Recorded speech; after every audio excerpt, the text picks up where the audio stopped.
تعالیٰ قرآن پاک میں کہتے ہیں کہ وَلَقَدْ يَسَّرْنَا الْقُرْآنَ لِلذِّكْرِ هَلْ مِن مُدَّكِّرٍ، کہ بے شک قرآن میں نے تمہارے لیے آسان کر دیا، ہے کوئی سیکھنے والا؟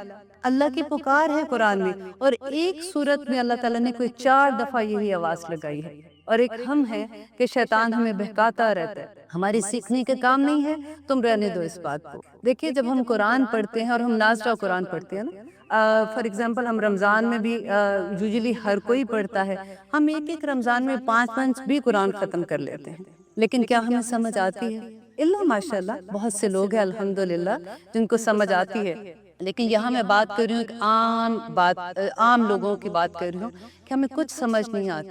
مجھے جہاں تک لگتا ہے کہ شیطان اتنا خوش ہوتا ہوگا کہ اچھی بات ہے، ان کو لگا رہنے دو، ان کو سمجھ تو آنی کوئی نہیں ہے، جب سمجھ نہیں آئے گی تو یہ عمل بھی نہیں کریں گے۔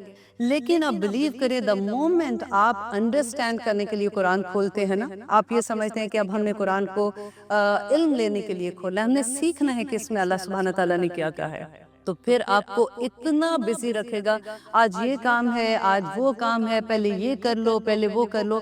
میں آپ لوگوں کو وارن کر رہی ہوں آج کہ اگر آپ واقعی قرآن کا علم سیکھنا چاہتے ہیں نا، تو ابھی سے اعوذ باللہ من الشیطان الرجیم یہ بہت زیادہ پڑھنا شروع کریں اور اپنے آپ کو اللہ کی پناہ میں دے دیں کہ اللہ سبحانہ تعالیٰ ہم یہ علم سیکھنا چاہتے ہیں۔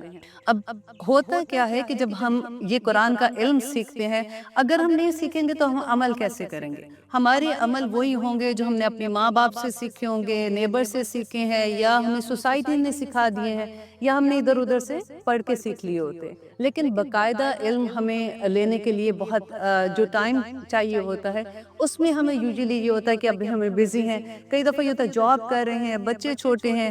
اگر میں کسی کو یہ بھی بات کہتی ہوں کہ آپ آئے تو کہتی جی مصروفیت بہت ہے، تو مجھے لگتا ہے اچھا یہ فالتو لوگوں کا کام ہے جن کے پاس کوئی مصروفیت نہیں، وہ قرآن کا علم لیتے ہیں۔ اب دیکھیے کہ اللہ سبحانہ تعالیٰ اللہ اکبر قرآن پاک میں نبی کریم صلی اللہ علیہ وآلہ وسلم کو کیا فرما رہے ہیں کہ وَلَقَدْ مَنَّ اللَّهُ عَلَى الْمُؤْمِنِينَ، کہ بے شک میں نے احسان کیا مومنوں پر، اس بَعَثَ فِيهِمْ رَسُولًا مِنْ أَنفُسِهِمْ، کہ میں نے انہی میں سے رسول کو بھیجا، یتلو علیہم آیاتہ، کہ وہ تلاوت کرتا ہے، سب سے پہلا ہے تلاوت کرنا، ٹھیک ہے، آیاتہ وَیُزَکِّیہم۔ اور سیکنڈ کام اس کا کیا ہے؟ جب ہمیں قرآن کی سمجھ آئے گی تو ہمارا تزکیہ ہوگا، ہمارا نفس پاک ہوگا، ہمیں پتہ چلے گا کہ کیا چیز ہم نے کرنی ہے، کیا نہیں کرنی، اللہ سبحانہ تعالیٰ کس سے خوش ہوتے ہیں، ہماری زندگی کا مقصد کیا ہے، ہمیں ہر سوال کا جواب وہاں سے مل جائے گا۔ اور تیسری چیز کہتے ہیں اللہ سبحانہ تعالیٰ وَيُعَلِّمُهُمُ الْكِتَابَ، اور ان کو کتاب کی تعلیم دیتے ہیں۔ قرآن کا مقصد ایک سب سے بڑا یہ ہے کہ ان کو قرآن کی تعلیم دیتے، والحکمہ، اور ان کو حکمت سکھاتے۔ دیکھیے تعلیم کے لیے اگر نبی کریم صلی اللہ علیہ وسلم جب مدینہ میں آئے تھے تو سب سے پہلے وہاں پہ ہاسٹل بنا تھا، جہاں پہ جو صحابہ کرام سیکھتے تھے ان کو اصحاب صفہ کہتے ہیں، تو وہ وہاں پہ آ کے تعلیم لیا کرتے تھے۔ نبی کریم صلی اللہ علیہ وسلم نے یہ اتنی خوبصورت بات کہی تھی کہ ایک عالم کو ایک عابد پہ، عالم وہ ہے جیسے آپ لوگ ابھی سن رہے ہیں، علم لینے کی کوشش کر رہے ہیں، کوئی بھی جتنا بھی علم ہم لیتے ہیں، جب ہم یہ عہد کر لیتے ہیں کہ ہم نے یہ علم لینا ہے تو ہم عالم کے درجے پہ آ جاتے ہیں الحمدللہ، کہ ایک عالم کو ایک عابد پہ، وہ جو پوری رات عبادت کرتا ہے، وہ جو پورا دن عبادت کرتا ہے، اس پر ایسے فضیلت ہے جیسے نبی کریم صلی اللہ علیہ وآلہ وسلم کو امت کے عام آدمی پر۔ سبحان اللہ، کہاں نبی کریم صلی اللہ علیہ وآلہ وسلم کی فضیلت اور کہاں ایک عام آدمی کی علم کی فضیلت۔ تو آپ دیکھیے، آپ علم حاصل کرنے کے لیے جب آپ گھر سے نکلتے ہیں تو نبی کریم صلی اللہ علیہ وسلم کہتے ہیں کہ فرشتے قدموں تلے اپنے پر بچھا دیتے ہیں، ہم ان کے پروں کے اوپر بیٹھ کر آتے ہیں، ہمیں نظر نہیں آتے کیونکہ یہ غائب کا علم ہے۔ سبحان اللہ، اس دنیا میں کچھ فرشتے ایسے ہیں جو بھیجے ہی اس لیے گئے ہیں کہ وہ ایسی محفلوں کو ڈھونڈتے ہیں جہاں پہ اللہ کا ذکر ہوتا ہے، جہاں پہ قرآن کا ذکر ہوتا ہے۔ اب ہم ذکر کر رہے ہیں، آپ اپنے گھر میں بیٹھ کے سن رہے ہیں، الحمدللہ یہ محفل ہے ہماری قرآن کی، اور وہ اس محفل میں وہ فرشتے کہتے ہیں کہ وہ پر اپنے بچھا کر قطار در قطار آسمان تک پہنچ جاتے ہیں، اور پہنچ کے کیا کرتے ہیں آپ کو پتہ ہے؟ وہ اس محفل میں بیٹھے ہوئے لوگوں کے لیے استغفار کرتے ہیں۔ ہم استغفار کیا کرتے ہیں؟ ہم صبح ایک تسبیح پڑھ لیتے ہیں، استغفراللہ استغفراللہ استغفراللہ، سوچتے ہیں الحمدللہ آج کے پورے دن کی استغفار کر لی۔ اور آپ سوچئے کہ یہ فرشتے کس طرح کے، کتنی تعداد میں ہوں گے جو آسمان تک پھیل گئے ہیں، اور وہ ان لوگوں کے لیے استغفار کرتے ہیں جو ایسی محفل میں بھی بیٹھے ہوتے ہیں۔ سبحان اللہ۔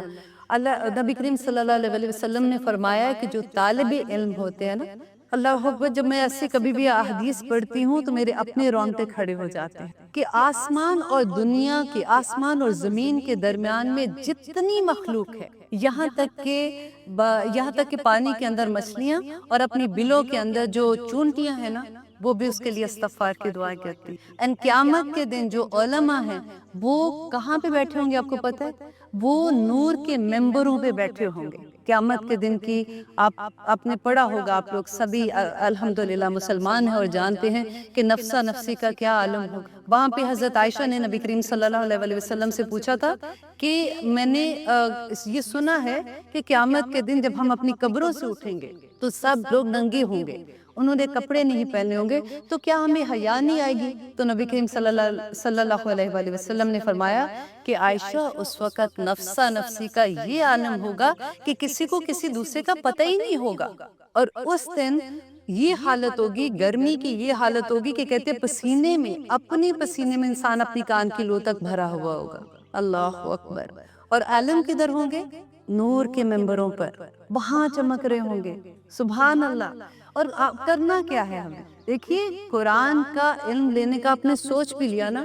میری ایک دوست تھی، اللہ بخشی، اللہ میاں اس کو جنت الفردوس میں جگہ دے، جب میں یہ کورس کر رہی تھی تو میں اکثر اس کو احادیث جیسے ہم پڑھتے ہیں، ہم ایک دوسرے کے ساتھ شیئر کرتے ہیں، تو میں اس کو کہتی تھی کہ میں نے یہ حدیث پڑھی ہے کہ جو عالم، جب ہم قرآن کا علم لے رہے ہیں نا، اس دوران میں اگر ہمیں اللہ نہ کرے، ہمیں موت تو آنی ہے، برحق ہے، ہماری موت آ جاتی ہے تو ہم سیدھے شہداء کے درجے پہ چلے جائیں گے الحمدللہ۔ تو عہد کر لیجئے آج سے کہ میرا جو بھی ٹائم ہوگا، جتنا بھی مجھے وقت ملے گا، میں نے طالب علم رہنا ہے۔ اللہ میاں، میں نے ساری زندگی یہ علم سیکھنا ہے۔ اب دیکھیں قرآن پاک میں اللہ تعالیٰ کہتے ہیں کہ شروع کی آیات آپ کو جب میں انشاءاللہ میں آپ کے ساتھ پڑھوں گی اور ہم لوگ سارے اس کو سیکھیں گے کہ about 20 آیات ہی آپ ختم کرتے ہیں تو اللہ تعالیٰ بتاتے ہیں ہمیں کہ ہمارا مقصد کیا ہے۔ یہ ایک سوال مجھے بھی بہت تنگ کرتا تھا کہ اللہ تعالیٰ نے آپ کی دنیا میں ہمیں کیوں بھیجا ہے، آخر ہم سے چاہتا کیا ہے؟ تو اللہ سبحانہ تعالیٰ نے اتنی کلیئرلی اس میں بتا دیا کہ اعبدوا ربکم، میں نے کیوں پیدا کیا؟ کہ اپنے رب کی عبادت کرو۔ اب عبادت کیسے کرے؟ کیا سارا دن ہم لوگ جائے نماز لے کے بیٹھے رہ جائے؟ نہیں۔ آپ کو پتہ ہے کہ اگر جب ہم گھروں سے کام کرنے نکلتے ہیں نا، وہ بھی عبادت ہے۔ صرف نیت کو اپنی صاف کر لیں۔ جب ہم اپنے بچوں کے لیے کھانا پکاتے ہیں وہ بھی عبادت ہے۔ جب ہم مسکرا کے دیکھتے ہیں وہ بھی عبادت ہے۔ جب ہم کسی کی مدد کرتے ہیں وہ بھی عبادت ہے۔ ہماری عبادت صبح سے رات تک ہم عبادت کی حالت میں ہوتے ہیں، لیکن صرف ہماری نیت خالص ہونی چاہیے۔ ہمیں کیسے پتہ چلے کہ ہمارا رب ہمارے کون سے عمل سے خوش ہو جاتا ہے اور کون سے عمل سے وہ ناراض ہو جاتا ہے؟ جب ہم کسی سے سنتے ہیں کہ اچھا یہ پڑھ لو، ایسے کر لو، ہمیں تو یہ بھی پتہ نہیں چلتا کہ بدعت کیا ہے اور کیا نہیں ہے۔ ہم تو اسی شوق میں پڑھتے جاتے ہیں کئی دفعہ کہ بس آئی تھنک انہوں نے بتایا، ٹھیک ہے بتایا ہوگا، اس کو پڑھنا شروع ہو جاتے ہیں۔ اللہ سبحانہ تعالیٰ نے قرآن ہمیں، دیکھیں ہر انسان کو گائیڈنس چاہیے ہوتی ہے نا، ہمارے لیے سب سے بڑی ہدایت جو ہے یہ ہمارا قرآن ہے، ہمارا حاضر امام ہے۔ قرآن جو ہے نا یہ قیامت کے دن ہمارے حق میں بھی گواہی دے گا اور ہمارے اگینسٹ بھی گواہی دے گا۔ قرآن پاک میں اللہ سبحانہ تعالیٰ کہتے ہیں کہ قرآن پاک اللہ تعالیٰ سے شکایت کرے گا کہ یا رب العالمین انہوں نے مجھے چھوڑ دیا تھا۔ آپ وہ حدیث پڑھ کے دیکھیں جس میں نبی کریم صلی اللہ علیہ وسلم کی شفاعت کا بیان ہے کہ جب امت ہر نبی کے پاس جائیں گے اور ہر نبی کہیں گے کہ میرے سے یہ خطا ہوگی، ان کے پاس جائیں، ان کے پاس جائیں، اور آخر میں لوگ نبی کریم صلی اللہ علیہ وسلم کے پاس آئیں گے اور وہ سجدے میں گر جائیں گے، اور وہ جب تک اللہ تعالیٰ چاہے گا وہ سجدے میں رہیں گے۔ پھر جبرائیل علیہ السلام ان سے کہیں گے کہ اٹھیے، آپ جو مانگتے ہیں آپ کو دیا جائے گا، تو وہ اپنے نبی کریم صلی اللہ علیہ وسلم جو ہے وہ شفاعت اپنی امت کے لیے کریں گے۔ تو پھر اللہ سبحانہ تعالیٰ ان کو کہیں گے کہ یہ لوگوں کو آپ لے جائیں، تو وہ خود ہمیں جنت میں چھوڑ کے آئیں گے الحمدللہ، اگر ہم نیک ہوں گے تو۔ آپ یہ دیکھیے کہ نبی کریم صلی اللہ علیہ وسلم اس حدیث میں کہتے ہیں کہ 4 مرتبہ ایسا ہوگا کہ چھوڑ کے آئیں گے، پھر سجدے میں گریں گے، وہ روئیں گے اور اللہ تعالیٰ سے درخواست کریں گے، اور جب وہ 4تھی مرتبہ واپس آئیں گے تو کہتے ہیں کہ پیچھے وہ لوگ صرف رہ جائیں گے جنہوں نے قرآن کو چھوڑ دیا تھا۔ یا جن کو قرآن نے روکا ہوا تھا، قرآن روکا ہوا تھا جس کو، قرآن کو جسم مل جائے گا اس دن، قرآن نے روکا ہوگا، اور یا پھر وہ لوگ ہوں گے جنہوں نے شرک کیا ہوگا۔ کتنی بڑی بات ہے، قرآن کو چھوڑنے کا تو سوال ہی پیدا نہیں ہوتا۔ ہم نے اپنے بچوں کو قرآن سکھایا ہے، آپ بلیو کریں کہ اب احساس ہوتا ہے، کیونکہ قرآن جب ہم سمجھتے ہیں تو ہمیں یہ لگتا ہے کہ ہم جس زمانے میں کہ اب تو اتنی عمر ہو گئی، اب سمجھ رہے ہیں تو کیا فائدہ؟ نہیں، قرآن کو سمجھو، جس وقت آپ کو وقت ملتا ہے آپ اس کو سمجھیں۔ چلو ہم جلدی قرآن میں سورۃ فاتحہ کی تفسیر سٹارٹ کریں گے۔ اس سے پہلے ہم اعوذ باللہ من الشیطان الرجیم، ہم جب بھی قرآن پڑھتے ہیں تو ہم کیوں اعوذ باللہ پڑھتے ہیں؟ آپ کو پتہ ہے اللہ سبحانہ تعالیٰ نے قرآن پاک میں فرمایا ہے کہ وَإِذَا قَرَأْتُ الْقُرْآنَ فَاسْتَعِذْ بِاللَّهِ، جب بھی تم قرآن کی تلاوت کرو تو تم نے اعوذ باللہ پڑھنی ہے، اپنے آپ کو اللہ سبحانہ تعالیٰ کی ایمان میں دے لینا ہے۔ اب دیکھیے کہ یہ قرآن ہمیں یہ بتا رہا ہے کہ اللہ سبحانہ تعالیٰ کہتے ہیں کہ قرآن کی تلاوت سے پہلے آپ نے اعوذ باللہ پڑھنی ہے۔ مجھے نہیں پتا تھا آنیسٹلی، جب میں نے پڑھا تو مجھے حیرانگی ہوئی کہ اچھا ہم تو بسم اللہ پڑھ کے قرآن پڑھنا شروع کر دیتے ہیں نا، تو بسم اللہ سے پہلے اعوذ باللہ پڑھنے کا حکم ہے۔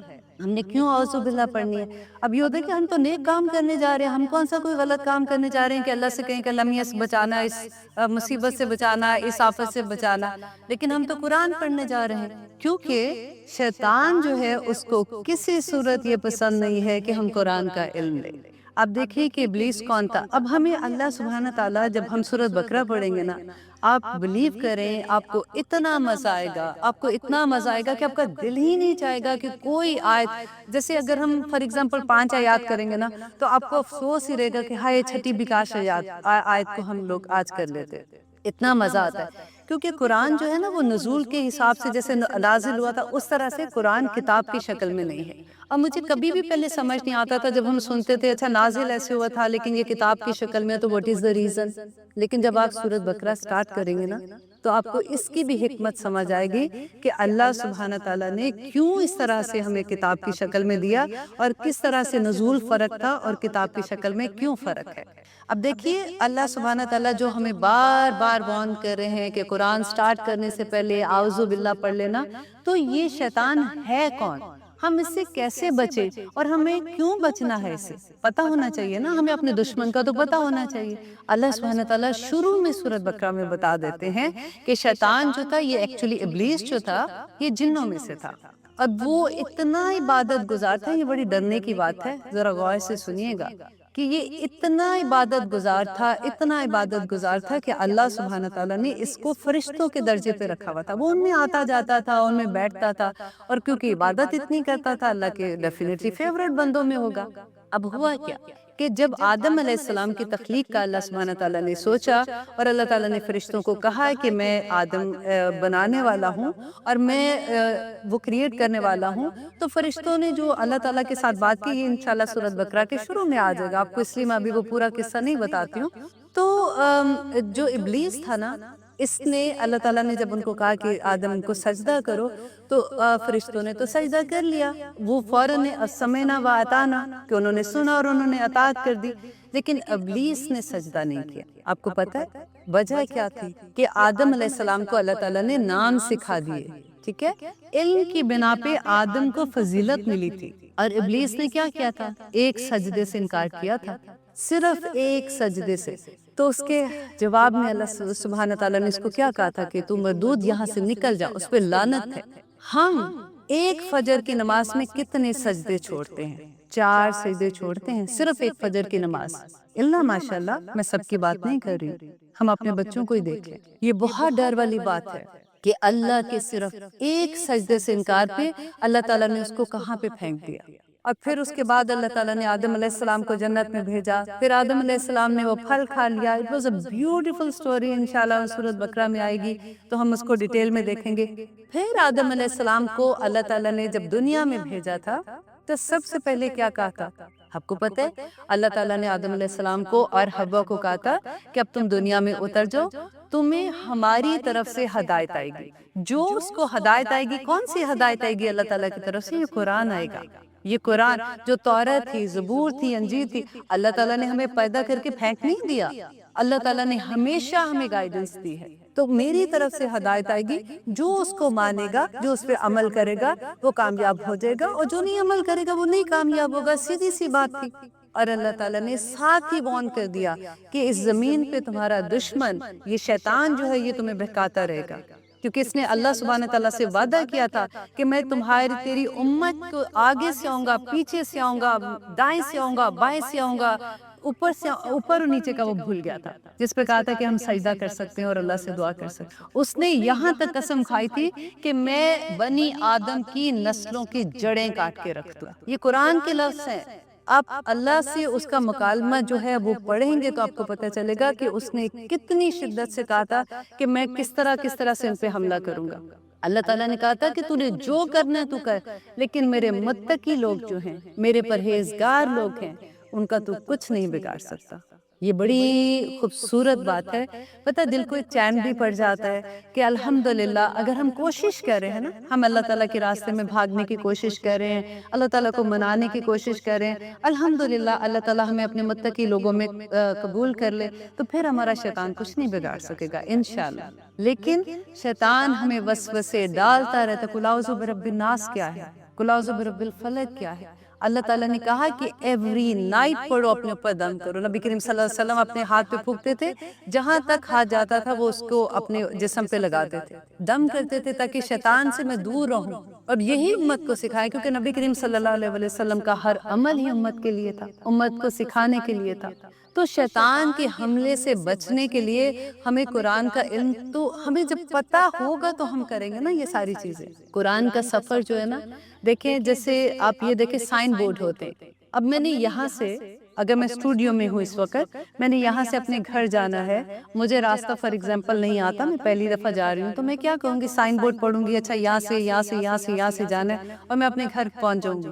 لیکن جب میں سائن بورڈ ہی نہیں دیکھوں گی، مجھے پڑھنا ہی نہیں آ رہا سائن بورڈ کو، تو میں کیسے گھر پہنچوں گی؟ ایک سائن بورڈ مجھے اگلی راستے کا پتہ دیتا ہے.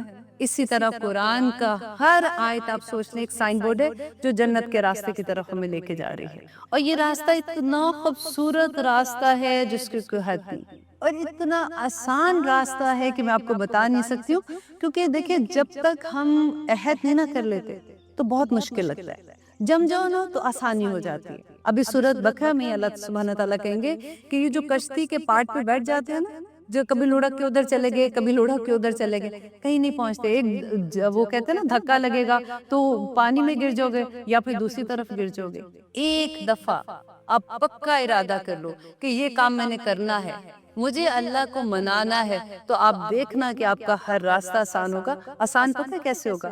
نمبر ایک یہ کہ آپ پہ اللہ تعالیٰ آپ کو اپنی انشاءاللہ مدد بھیج دیں گے. فرشتے ہیں اللہ تعالیٰ کے اس کائنات میں. اللہ تعالیٰ کہتا ہے کہ جس بندے سے اللہ سبحانہ تعالیٰ محبت کرتے ہیں نا، اللہ تعالیٰ جبرائیل علیہ السلام کو ساتوں آسمان کے اوپر کہتے ہیں کہ جبرائیل میں اس بندے سے محبت کرتا ہوں، تو بھی اس سے محبت کر. اور جبرائیل علیہ السلام آسمان کے فرشتوں کو کہتے ہیں کہ اس سے اللہ میاں محبت کرتے ہیں، تم بھی اس سے محبت کرو. اور آسمان کے فرشتے زمین کے فرشتوں کو کہتے ہیں، اور زمین کے فرشتے جو اس بندے کے اراؤنڈ لوگ ہوتے ہیں انہیں وحی کر دیتے ہیں، کان میں القاء کر دیتے ہیں، ان کو بتا دیتے ہیں کہ اس بندے سے محبت کرو.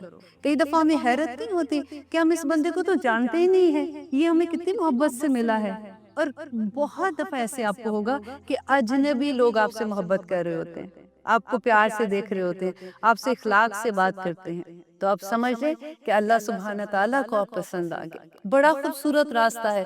ایک دفعہ آپ چل کے دیکھیں، آپ بلیو کریں شروع میں کیا ہوتا تھا، مشکل پتہ کیا ہوتی ہے؟ چلنا تو آسان ہے کہ انسان چلا جاتا ہے، کیونکہ پھر جب ہم چلتے ہیں نا تو یہاں پہ ایک آگ لگتی کہ جو میری اولاد ہے، جو میرے گھر والے ہیں، جو میرے اراؤنڈ ہیں، جو میری فیملی ہے، میرے بہن بھائی ہیں، وہ اس لیول پہ نہیں آ رہے ہوتے نا جب، تو بڑی تکلیف ہوتی ہے. میری ٹیچر ہمیں یہ کہا کرتی تھی کہ زپ کر لو، اور جو آیت آپ پڑھ رہے ہو، جو آیت آپ سیکھ رہے ہو، اس کو اپنے اوپر ڈھالو. اور ایک دن وہ آئے گا کہ تم سرپرائز ہو جاؤ گے کہ کس طرح سے آپ کے اراؤنڈ لوگ جو ہیں وہ بدلنا شروع ہو جائیں گے، آپ کے گھر والے بدلنا شروع ہو جائیں گے. آپ کو پتہ ہے یہ ہمارا اپنے بہانے ہوتے ہیں کہ میرا میاں نہیں مانتا، میرے بچے یہ کہتے ہیں، میرا فلاں یہ کہتا ہے. کیونکہ ہم نے کرنا نہیں نہ ہوتا تو ہمیں بہانہ مل جاتا ہے، اور یہ بڑا آسان ہوتا ہے کہ ہم کسی اور کے اوپر ڈال دیں. لیکن جب آپ اپنے دل سے اپنے رب کو خوش کرنا چاہو گے نا تو بہت آسانیاں ہیں، اور یہ راستے میں کوئی مشکل کیا ہوگی؟ لیکن نیکی کرنے میں، اچھا کام کرنے میں آپ کو کون برا کہے گا؟ کوئی بھی برا نہیں کہے گا، تو اللہ بھی راضی ہو جاتا ہے اور دنیا بھی راضی ہو جاتی ہے۔ لیکن ہمیں یہ پتا تو ہو کہ راضی کرنا کیسے ہے، رائٹ؟ راضی کرنا کیسے ہے؟ اللہ سبحانہ تعالیٰ نے پورا قرآن، ہم کہتے ہیں جی اہدنا الصراط المستقیم، پڑھتے ہیں نا سورت فاتحہ میں ہم پڑھیں گے، بڑی خوبصورت سورت ہے یہ۔ ہم کہتے ہیں کہ اہدنا الصراط المستقیم، اللہ تعالیٰ ہماری دعا قبول کرتے، پورا قرآن ہمارے آگے رکھتے ہیں کہ یہ ہے قرآن، یہ ہے ہدایت، اب لو ہدایت اور اس راستے پہ چلو، کیونکہ دنیا میں بھی ذلت ہے، دنیا میں بھی ذلت ہے اور آخرت میں بھی ذلت ہے۔ آپ دیکھیں اگر ہم یہ راستہ چھوڑ دیتے ہیں نا، اور اللہ سبحانہ تعالیٰ قرآن میں ایک بڑی خوبصورت بات کہتے ہیں کہ جو لوگ قرآن کو چھوڑ دیتے ہیں نا تو سنکا کا لفظ آیا ہے ادھر، سنکا کا مطلب ہوتا ہے دل کی بے چینی، کہ جو لوگ قرآن کو چھوڑ دیتے ہیں اللہ سبحانہ تعالیٰ ان کے دل بے چین کر دیتا ہے۔ اگر آپ دیکھیں کہ بعض لوگوں کو دیکھتے ہو کہ یہ تو اللہ کی اتنی نافرمانی کرتے ہیں، ان کے پاس اتنی دولت ہے، کاروبار ہے، ان کے اتنے نام ہیں، حیرت ہوتی ہے نا بعض دفعہ کہ ان کے اوپر تو کرم ہی ہے اللہ تعالیٰ کے، ہمیں تو کرم یہی لگتے ہیں نا۔ لیکن آپ یہ دیکھیں کہ اللہ سبحانہ تعالیٰ قرآن میں کہتے ہیں کہ دنیا کی حقیقت اللہ تعالیٰ کے سامنے ایک مچھر کے پر کے اوپر جو اس کی جوں ہوتی ہے نا، ایک چھوٹا سا کیڑا ہوتا ہے، اس کے برابر بھی نہیں ہے۔ اتنی حقیر چیزیں اللہ سبحانہ تعالیٰ یوں ہی دے دیتے ہیں۔ رحیم ہے نا، رحمان ہے، رحیم ہے، اللہ تعالیٰ یوں ہی دے دیتے ہیں۔ اور اصل جو دولت ہے وہ ہدایت کی دولت ہے، جو اللہ سبحانہ تعالیٰ جس کو ہدایت کی دولت دے دیتا ہے اس کے ادھر چین ڈال دیتا ہے۔ آپ بلیو کریں، کبھی آپ جب جو بھی الحمدللہ ڈیفینیٹلی ہم مسلمان اس راستے پہ ہیں، جب آپ اللہ کو راضی کرنے والے بن جاتے ہیں، ایک محنت کرتے ہیں اس کو راضی کرنا ہے، تو اللہ سبحانہ تعالیٰ ایسے ایسے خیالات دل میں ڈالتا ہے۔ کئی دفعہ ہوتا ہے کہ آپ صبح سو کے اٹھیں گے تو سم تھنگ از ڈانسنگ، اندر سے لگتا ہے کہ آج میں کیوں خوش ہوں، کوئی ایسی نیوز بھی نہیں آئی ہے، کوئی ایسی بات بھی نہیں کی، تو آج میں کاہے کو خوش ہوں اتنی؟ تو پھر ایک دم سے احساس ہوتا ہے کہ او مائی گاڈ، اللہ سبحانہ تعالیٰ نے مجھے یہ ایک نعمت عطا کی، آج دل کے اندر چین ہے۔ اور کبھی ایسا ہوتا ہے کہ آپ پریشان ہیں نا، بہت پریشان ہے، تو آپ کو ایک دم سے لگتا ہے کہ میں نے کیا ایسی حرکت کی ہے کہ اللہ تعالیٰ مجھ سے ناراض ہو گیا۔ تو نبی کریم صلی اللہ علیہ وسلم نے فرمایا کہ جب بھی انسان اللہ کی نافرمانی کرتا ہے نا تو اس کی سب سے چھوٹی، ویسے تو اس کی دوسری سزائیں بھی ہیں، لیکن اس کی سب سے چھوٹی سزا یہ ہے کہ اللہ تعالیٰ اس کے جو ماتحت لوگ ہوتے ہیں اللہ تعالیٰ اس کو اس کا نافرمان کر دیتا ہے۔ کتنی ڈر والی یہ بات ہے۔ ہمارے ماتحت کون ہیں؟ ہماری اولاد، رائٹ؟ اگر آپ بزنس کرتے ہیں تو آپ کے جو امپلائیز ہوں گے وہ ہوں گے، اگر آپ کہیں پہ مینیجر ہے تو آپ کے انڈر جو لوگ کام کر رہے ہوں گے۔ اور سب سے خطرناک بات مجھے جو لگتی ہے کہ ہمارے اندر تو ہماری اولاد ہے نا، جب ہماری اولاد ہماری نافرمانی کرتی ہے تو فوراً رک کے سوچیں کہ ہم نے اپنے رب کی نافرمانی کدھر کی ہے، کیونکہ یہ سزا اللہ سبحانہ تعالیٰ کی طرف سے ہے۔ اور اس کے بعد آتے ہیں ہم بسم اللہ الرحمن الرحیم۔ ہم قرآن شروع کر رہے ہیں انشاءاللہ۔ آج تو مجھے لگتا ہے کہ الحمدللہ تک نہیں پہنچ پائیں گے، لیکن انشاءاللہ نیکسٹ پروگرام سے، کیونکہ اعوذ باللہ کی ڈیٹیل بتانا بھی ضروری تھی۔ اب بسم اللہ الرحمن الرحیم کی ہم بات کرتے ہیں کہ اتنی ڈیٹیل ہوتی کہ میں آپ کو سب سے پہلے تو بسم اللہ کے بارے میں یہ بتا دوں کہ حضرت علی کہتے ہیں کہ اگر میں الحمد کی صرف تفسیر ہی لکھنے لگوں تو 7 اونٹ جتنا بوجھ اٹھا سکتے ہیں نا، اتنا لکھوں کہ وہ بوجھ بھی ان کے لیے کم ہو جائے، اتنی وہ تفسیر لینتھی لکھتے ہیں۔ بسم اللہ کی صرف بی پر ایک روایت میں آتا ہے کہ بسم اللہ کی بی پر وہ بات کر رہے تھے عشاء کی نماز کے بعد، اور فجر کی اذان ہو گئی اور وہ بسم اللہ کی بی کو ہی ایکسپلین کرتے رہے۔ یہ اتنا بڑا علم ہے۔ ہم تو صرف ترجمہ پڑھ کے خوش ہو جاتے ہیں نا، اور آپ بلیو کریں کہ جو اردو کا ترجمہ ہے نا وہ بالکل اس سے انصاف نہیں کرتا۔ وہ تو صرف ایک ہوتا ہے کہ انڈرسٹینڈنگ کے لیے ہوتا ہے کہ عربی زبان کی فصاحت و بلاغت اگر آپ دیکھیں گے جب آپ کو سمجھ آنی شروع ہوگی انشاءاللہ۔ جیسے میرے اسٹوڈنٹ ہیں، میں مریم مسجد میں ہیوسٹن میں کلاس لیتی ہوں، ایوری فرائیڈے کو میری کلاس ہوتی ہے 11:30 سے 1:30۔ تو میں نے اپنے اسٹوڈنٹ کو یہ کہا ہے کہ دیکھو اگر ایک سپارہ میرے ساتھ ایمانداری سے کر لو اور انشاءاللہ اگلے سپارے میں تم مجھے پڑھا رہے ہوگے، کیونکہ اتنا مزہ آتا ہے اس کو سیکھنے کا. اور انشاءاللہ میں آپ لوگوں سے بھی یہی وعدہ کرتی ہوں کہ میں پوری کوشش کروں گی کہ آپ لوگوں کو بھی اتنا اس قابل کر دوں کہ آپ لوگ کے پاس اگر ترجمے والا قرآن نہیں ہے تو تب بھی آپ قرآن کو ترجمہ اور تفسیر کر سکیں. تفسیر یہی ہوتی ہے کہ اللہ جو بھی آیت ہے آپ کو اس کی انڈرسٹینڈنگ ہو جائے. قرآن اتنا آسان ہے، اتنا آسان ہے. آپ دیکھیں کہ اس میں 65% ورڈز جو ہیں وہ اردو کے ہیں. پورے قرآن میں آپ دیکھ لیں 65% ورڈز بہت بڑے زیادہ لفظ ہیں، کیونکہ اردو کے بہت سے لفظ ایسے ہیں جو عربی اور اردو کے ایک جیسے ہیں. اس کے علاوہ رپیٹ لفظ ہیں، جیسے آپ کہہ دیں پروناؤن جن کو ہم کہتے ہیں نا، الذی، ذالکا، ہو، ہما، ہم، پروناؤن جیسے آتے ہیں نا، وہ سارے کے سارے جو ہیں وہ رپیٹ ہوتے جائیں گے. اتنے رپیٹ ہوتے ہیں کہ تھوڑی سی آیات کے بعد آپ کے دماغ میں بیٹھنا شروع ہو جاتے ہیں. اور وہ جو ہیں وہ اباؤٹ آپ کہہ لیں کہ 20% ہے وہاں قرآن میں. اور جو نئے لفظ ہیں تو کتنے بچتے ہیں؟ only 15%. تو آپ کو محنت کس پہ کرنی ہے؟ 15% پہ بس، اور آپ کو پورا قرآن آ جائے گا انشاءاللہ. ایک سپارہ ختم ہوگا نا پھر ہم بات کریں گے، ٹھیک ہے؟ اب ہم بات کریں تھے بسم اللہ الرحمن الرحیم. جابر علیہ السلام فرماتے ہیں کہ جب یہ آیت نازل ہوئی، جب بسم اللہ الرحمن الرحیم نازل ہو رہی تھی تو بادل مشرق کی طرف سے چھٹ گئے، ہوائیں ساکن ہو گئیں، جانوروں نے بھی کان لگا لیے، شیاطین پر آسمان سے شعلے گرنے لگے. پروردگار عالم نے اپنی عزت و جلال کی قسم کھا کے کہا کہ جس چیز پر میرا یہ کلمہ پڑھا جائے گا میں اس میں ضرور برکت ڈال دوں گی، ضرور برکت ڈلے گی. دیکھیں ہم ہر کام کے شروع کرنے سے پہلے بسم اللہ پڑھنی ہے. خطبہ شروع ہونے سے پہلے، وضو کرنے سے پہلے، اگر آپ وضو کرنے سے پہلے بسم اللہ نہیں پڑھتے آپ کا وضو ہی باطل ہو جاتا ہے. جانور کو ذبح کرتے ہوئے، کھانا کھاتے ہوئے، پانی پیتے ہوئے، ہر چیز سے پہلے آپ کو بسم اللہ پڑھنی ہے. اور ایک بڑی خوبصورت روایت میں پڑھی تھی کہ کیسر روم تھے، انہوں نے حضرت عمر کو لکھ کے بھیجا کہ میرے سر میں بہت درد ہوتی ہے، مجھے کچھ بتائیں میں کیا پڑھوں. تو حضرت عمر نے ان کو ایک ٹوپی بھیجی، اور اس کو ٹوپی کے اندر جب وہ پہن لیتے تھے ان کی درد ٹھیک ہو جاتی تھی، جب اتارتے تھے ان کی درد پھر ویسے ان کو ہونا شروع ہو جاتی تھی. ایک دفعہ انہوں نے کہا کہ میں دیکھوں تو صحیح کہ آخر اس ٹوپی کے اندر کیا ہے. انہوں نے وہ سلائی جیسے ہوتی ہے نا ان کی کھولی، تو اس کے اندر بسم اللہ الرحمن الرحیم لکھا ہوا تھا. دیکھیں یہ اعتقاد کی بات ہے، یہ یقین کی بات ہے. اور اس کے علاوہ ایک اور میں نے روایت جب پڑھی تھی کہ خالد بن ولید کی، اور اتنی بڑی یہ روایت تھی کہ خالد بن ولید کو ایک دفعہ کفار نے کہا کہ تم اتنا کہتے ہو، تم قرآن کی بات کرتے ہو، اپنے اللہ کی بات کرتے ہو، تمہارا رب نے اگر تمہیں بچانا ہے ہمیں بتا، یہ کر کے تو دکھاؤ، ہمیں یہ کر کے دکھاؤ، اگر تم زہر پی لیتے ہو تو تم زندہ بچ جاؤ گے کیا؟ تو خالد بن ولید نے زہر منگوایا، بسم اللہ الرحمن الرحیم پڑھی اور پی گئے، اور پھر بھی وہ وہاں پہ سلامت کھڑے رہے. یہ ہوتا ہے یقین کا. اب آپ نہ کہیں شروع کر دینا، لیکن الحمدللہ اللہ کرے کہ ہمارا یقین اس لیول تک آ جائے. دیکھیے جب حضرت علی کو ایک دفعہ ان کو درد ہو رہی تھی کہ کہتے تیر لگ گیا تھا پاؤں میں، تو انہوں نے کہا تھا کہ جب میں نماز کی حالت میں ہوں گی تو تب نکالنا، کیونکہ اس وقت میں اپنے اللہ سے گفتگو کر رہا ہوتا ہوں، اس وقت میں اتنا مگن ہوتا ہوں کہ مجھے اس تکلیف کا احساس نہیں ہوگا. اور ہم اپنی نمازیں دیکھیں، اللہ سبحانہ تعالیٰ سے ہم دعا کرتے ہیں کہ اللہ ہمیں وہ خشوع دے دے. وہ کیسے آئے گا؟ وہ ایسے ہی آئے گا جب ہمیں اپنے رب کی پہچان ہو، جب ہم اسے جانیں گے وہ ہے کون. وہ رحمان ہے، رحیم ہے، کریم ہے، ذوالجلال والاکرام ہے. ہمیں کیسے پتہ چلے گا کہ یہ ساری اتنی اس کی صفات جو ہیں، جب ہم ان کو جانیں گے کہ وہ رب کون ہے جو ہم پہ اتنے کرم کر رہا ہے، تو تبھی اس کی ہیبت بھی ہوگی، اس سے محبت بھی. رائٹ؟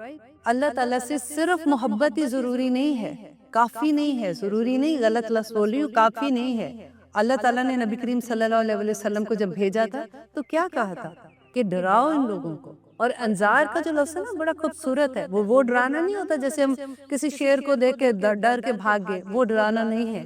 انذار کے اندر جو ڈرانا ہے نا وہ بالکل وہ ہے جو ایک ماں اپنے بچے کو ڈراتی ہے، جس میں محبت بھی ٹھاٹھے مار رہا ہوتا ہے، اور اس کے ساتھ ساتھ بچے کو ڈرا بھی رہی ہوتی ہے. مت کرو، کتنی دفعہ منع کیا، اس سے چوٹ لگ جائے گی، سنتے کیوں نہیں ہو؟ لیکن اندر تو محبت کا جذبہ ہوتا ہے نا. لیکن اللہ تعالیٰ نے نبی کریم صلی اللہ علیہ وسلم کو بار بار یہ کہا کہ ان کو بتاؤ، ان کو انذار کرو، ان کو اللہ تعالیٰ کی رحمتیں بھی یاد کراؤ.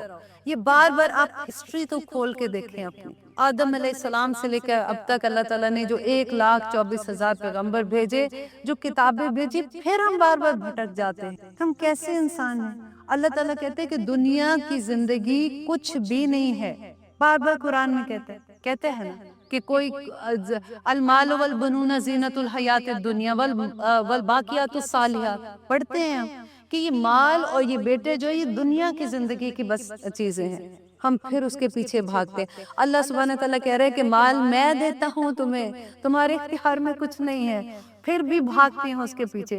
اب مال ہے بھی تب بھی چین نہیں پڑتا، کیونکہ اور بنانا ہے اور بنانا ہے، بھاگتے جاتے ہیں۔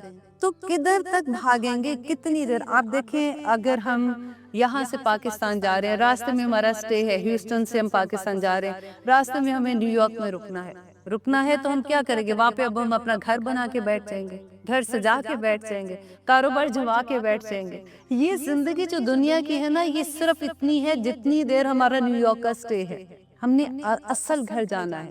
آدم اور حوا کو جہاں سے نکالا گیا تھا نا، جب اللہ تعالیٰ نے آدم علیہ السلام کو بنایا تھا تو ہمارا گھر ادھر بنا دیا ہے۔ ہم میں سے ہر روح کا گھر جنت میں بنا ہوا ہے۔ اب یہ ہم پہ ہے کہ ہم نے وہ گھر حاصل کیسے کرنا ہے، کیونکہ قیامت کے دن کوئی کرنسی نہیں ہوگی۔ قیامت کے دن دیکھیں، ہم جب حاصل کریں گے کوئی چیز تو کس سے حاصل کریں گے؟ اپنے اعمال سے کریں گے۔ وہاں پہ کرنسی ہمارے اعمال ہوں گے۔ اگر ہمارے اعمال نہیں ہوں گے تو ہم کیسے؟ کتنے دیکھیں، وہ دو ہی چیزیں ہیں، ایک جنت ہے اور ایک دوزخ ہے، درمیان کا کوئی راستہ نہیں کہ اللہ سبحانہ تعالیٰ تھوڑی سی غلطیاں ہو گئی تھی، اب یہ والی تو آپ معاف نہیں کرے، جو بھی ریزن سے، چلے ہمیں یہاں پہ درمیان میں بٹھا دیں، دوزخ میں نہیں جانا، درمیان میں بٹھا دیں، نہیں ہوگا ایسے۔ اللہ تعالیٰ نے قرآن میں 30ویں سپارے میں خدا کے لیے پڑھ کے دیکھیں، سورۃ التکویر پڑھ کے دیکھیں، اللہ سبحانہ تعالیٰ کیسے کیسے کہتے ہیں۔ سورۃ عبسہ میں اللہ سبحانہ تعالیٰ کہہ رہے ہیں، یوم یفر المرء من اخیہ وامہ وابی وصاحبتہ وابی۔ تو اللہ تعالیٰ کہتے ہیں کہ اس دن یفر، بھاگے گا آدمی اپنے بیٹے سے، اپنی بیوی سے، اپنی ماں سے، اپنے بیٹے، اپنے بھائیوں سے، اپنی بہنوں سے، ہر رشتے کو اللہ تعالیٰ نے کہا ہے کہ وہ بھاگے گا۔ کیوں بھاگے گا؟ اگلی آیت میں اللہ تعالیٰ نے کہا ہے کہ لِكُلِّ امْرِئٍ يَوْمَئِذٍ شَأْنٌ يُغْنِيهِ، کہ اس دن بے پرواہ ہو جائے گا ہر رشتے۔ ہمیں یقین نہیں آتا نا، کیونکہ ابھی تو ہمارے اندر رحم کا جذبہ ہے۔ ہم کہتے ہیں ایسے کیسے ہو سکتا ہے کہ ہم اپنے بچے کو ایسے آگ میں پھینک دیں گے؟ ایسے کیسے ہوگا کہ اللہ تعالیٰ کہے گا قیامت کے دن ہم اپنے دودھ پیتے ہوئے بچوں کو زمین پہ پھینک کے آگے بھاگیں گے؟ ہمارا بچہ ہمارے پاس آ گیا، ہم کہیں گے پیچھے ہو جا پیچھے ہو جا، ہم نہیں جانتے، اس لیے کہ قیامت کے دن اللہ سبحانہ تعالیٰ رحم کے جذبے ہمارے اندر سے اٹھا لے گا۔ ہمارا جو یہ رشتہ ہوتا ہے نا ایک دوسرے کے ساتھ، بچوں کے ساتھ، خامن کے، بہن بھائیوں، لوگوں کے، انسانوں کے ساتھ، یہ رحم کا جذبہ ہے۔ جب رحم کا جذبہ ہی اٹھ جائے گا تو کیسے پہچانیں گے کسی ایک کو؟ ہمیں تو اپنی نبیوں کو، نبی کہیں گے نفسی نفسی اس دن، ہم تو اپنے عمل دیکھ رہے ہوں گے نا، کوئی بچانے کے لیے نہیں آئے گا۔ اب پڑھ کے دیکھیں قیامت کے جو نقشے 30ویں سپارے میں اللہ تعالیٰ نے بتا دیے ہیں، رونگٹے کھڑے ہو جاتے ہیں۔ ہم آسانی سے کہہ دیتے ہیں اللہ رحمان رحیم، میں کچھ نہیں ہونا، اس دن اللہ نے کہنا چلو کوئی بات نہیں، بخشے جاؤ۔ اب کیا سارا وقت یہی کرتے رہے بھائی؟ اب سارا دن کیا یہی کرتے رہے؟ اب ہم نے اور کام بھی کرنے ہیں بھئی، اور کام کرو، وہ بھی عبادت ہے، لیکن اپنی نیتیں تو دیکھ لو نا کہ کس لیے کر رہے ہو۔ اللہ سبحانہ تعالیٰ کہتے ہیں کہ چغلی نہ لگاؤ، وہ کسی کو تنگ نہ کرو، کسی کے بارے میں جھوٹ نہ بولو۔ ہم کیا کرتے ہیں کہ ہم جو بھی کام کرتے ہیں نا، ہمیں اتنی عادت پڑ گئی، ہمیں پتہ ہی نہیں چلتا کہ ہم کر کیا رہے ہیں۔ اتنی خوبصورت آیات ہیں، ایک ایک آیت کو آپ کے پوری کائنات کو بھی تول لوگ اس میں تو وہ کم ہو جائے گی اس کے لیے۔ اللہ تعالیٰ کہتے ہیں کہ اس لیے جھوٹ نہ بولو کہ تم دوسرے پہ ظلم نہ کرو، اس لیے چغلی نہ کرو کہ دوسرے پہ ظلم نہ کرو، اس لیے بہتان نہ لگاؤ کہ دوسرے پہ ظلم نہ کرو، کیونکہ وہ جو مظلوم ہے نا، اس کی اللہ سبحانہ تعالیٰ اس وقت سنتا ہے جب ساری کائنات بھی سوئی ہوتی، اللہ تعالیٰ اس کے ساتھ ہوتا۔ اللہ تعالیٰ ہمیں گائیڈ کر رہا ہے کہ کس طرح سے تم نے دنیا میں چلنا ہے۔ اگر ہمارے پاس گائیڈنس نہ ہونا تو ہم دنیا کے سب سے بڑے شیطان بن جائیں۔ بس اللہ سبحانہ تعالیٰ سے دعا ہے، انشاءاللہ اگلے پروگرام میں الحمد سے ہم سٹارٹ کریں گے، word to word translation and تفسیر کریں گے، اور اسی طرح سے ہم جانتے رہیں گے کہ اللہ سبحانہ تعالیٰ ہمیں کیا حکم دے رہے ہیں، اور ہم سمعنا و اطعنا والے بن جائیں، اور ہم دعا کرتے ہیں کہ یا رب العالمین انت جل القرآن ربیع قلبی و نور صدری و جلاء حسنی و ذہاب ہمی، یا اللہ قرآن کو میرے دل کی بہار بنا دے، آمین ثم آمین۔